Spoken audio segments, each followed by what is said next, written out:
আপনি পড়লেন 1:15, উত্তর দেন এবার আপনার ওয়াইফ পড়েছে কয়টায়? 2:30। মাশাআল্লাহ, 2:30টায়। দেখছেন? আপনারা কি এটা জানেন যে সালাত দেরি করা পড়া একটা মুনাফিকের আলামত? হ্যাঁ, আপনার না জামাত শর্ত, আপনার না মসজিদ শর্ত, আপনাকে না আজান দিতে হয়, কিন্তু আপনার ওয়াইফকে, ওর কি জামাত শর্ত, মসজিদ শর্ত, আজান শর্ত? আপনার ওই 2:30টায় পড়ে কেন? আপনার ওয়াইফ সালাত পড়ে 2:30টায় পড়লো কেন?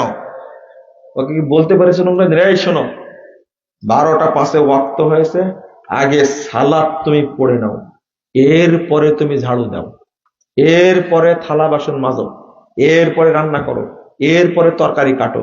আমার কথা মনে বুঝলেন না, তাই না? কেউ যদি না বুঝে, একজন বোন যদি বুঝে সালাত আমাকে আউয়াল ওয়াক্তে পড়তে হবে, আমি তার জন্য দোয়া করব, আল্লাহ তুমি তাকে জান্নাতে মা আয়েশা, মা খাদিজার সাথে থাকার ব্যবস্থা করে দাও।